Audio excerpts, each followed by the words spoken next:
Okay, I'm doing the tie rod ends, which is from here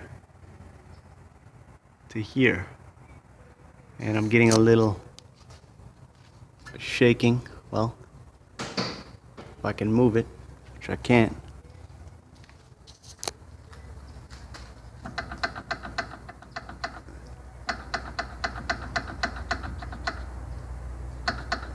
You can hear it. So right here, replace that, as well as doing this side.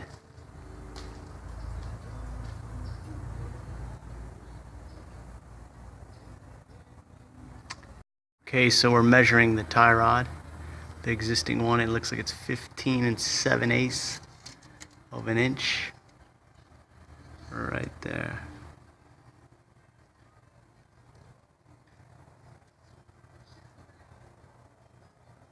Right to the end of it. So the way we did it is 17 millimeter on the top, 17 millimeter on the bottom, and I'm guessing it should just pop out.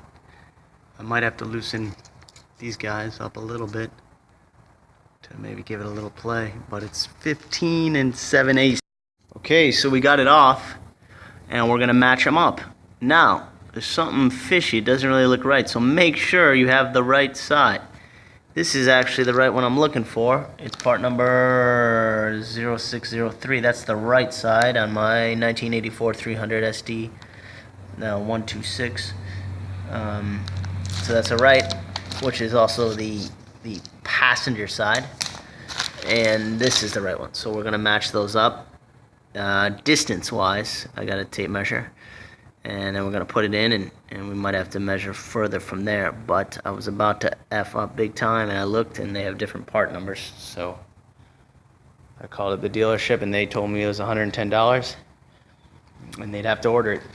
And I said, is that the right side or the left? And he said, it is the right side, so I marked it, and I paid $12, so thank you. Okay, so we lined them up, 16 1/4 inches. It looks like they're both exactly the same size. Now we're going to tighten these up, 13 millimeters, and we're going to slide it back into place. I actually wrote this side was closest to the inside, this side was closest to the wheel. Try to put it on that way.